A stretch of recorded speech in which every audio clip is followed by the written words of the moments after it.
Assalamualaikum warahmatullahi wabarakatuh. Saya Muhammad Ruslan, calon guru penggerak Angkatan 9, dari SMP Negeri 1 Sukajaya Kabupaten Bogor. Video kali ini adalah koneksi antar materi, modul 2.1, memenuhi kebutuhan belajar murid melalui pembelajaran berdiferensiasi. Apa yang dimaksud pembelajaran berdiferensiasi? Pembelajaran berdiferensiasi adalah usaha guru untuk menyesuaikan proses pembelajaran di kelas, untuk memenuhi kebutuhan belajar individu peserta didik. Artinya, pembelajaran berdiferensiasi adalah pembelajaran untuk mendukung semua peserta didik di kelas. Maksudnya, bagaimana ya? Ingat, setiap anak adalah unik.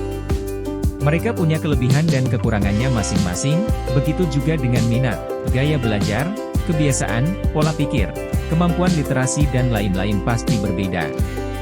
Disinilah diperlukan usaha guru untuk dapat memenuhi kebutuhan belajar murid yang berbeda-beda, agar mereka merasa nyaman saat belajar di kelas, dan tentunya tujuan pembelajaran dapat tercapai. Lalu, bagaimana cara untuk melakukan pembelajaran berdiferensiasi di kelas? Agar dapat melakukan pembelajaran berdiferensiasi, guru harus memahami tujuan pembelajaran terlebih dahulu, selanjutnya mengetahui dan merespon kebutuhan belajar peserta didik, menciptakan lingkungan belajar yang mengundang peserta didik untuk belajar, melakukan manajemen kelas yang efektif, dan melakukan penilaian berkelanjutan. Berkaitan dengan kebutuhan belajar peserta didik, guru harus memahami 3 aspek berikut ini. Yang pertama, kesiapan belajar peserta didik atau readiness. Kesiapan belajar mengharuskan guru untuk menilai pengetahuan awal, dan menentukan apa yang telah peserta didik ketahui, dan di mana mereka berada. Yang kedua, minat peserta didik. Minat setiap anak pasti berbeda-beda. Minat merupakan salah satu motivator penting bagi peserta didik untuk terlibat aktif dalam proses pembelajaran. Dan yang ketiga, profil belajar peserta didik. Profil belajar peserta didik berkaitan dengan lingkungan, budaya, gaya belajar, dan kecerdasan majemuk yang berbeda antar anak yang satu dengan yang lainnya. Kebutuhan belajar peserta didik dapat diidentifikasi melalui cara-cara berikut ini. Mengamati perilaku peserta didik, mengidentifikasi pengetahuan awal, mereview dan melakukan refleksi terhadap praktik pengajaran, berbicara dengan guru peserta didik sebelumnya, membaca raport peserta didik di kelas sebelumnya, atau bisa juga menggunakan berbagai penilaian formatif dan diagnostik. Strategi untuk mendiferensiasi pembelajaran dapat dilakukan dengan 3 cara, yaitu diferensiasi konten, diferensiasi proses dan diferensiasi produk. Guru dapat memilih salah satu atau kombinasi dari ketiganya. Diferensiasi konten berkaitan dengan apa yang kita ajarkan, seperti materi, konsep atau keterampilan yang perlu dipelajari berdasarkan kurikulum.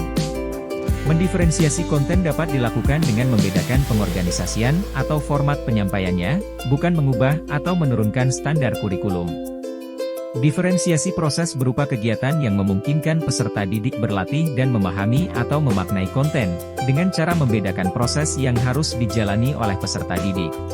Dan diferensiasi produk berupa bukti yang menunjukkan apa yang peserta didik telah pahami dengan cara membedakan atau memodifikasi produk sebagai hasil belajar peserta didik, hasil latihan, penerapan, dan pengembangan apa yang telah dipelajari.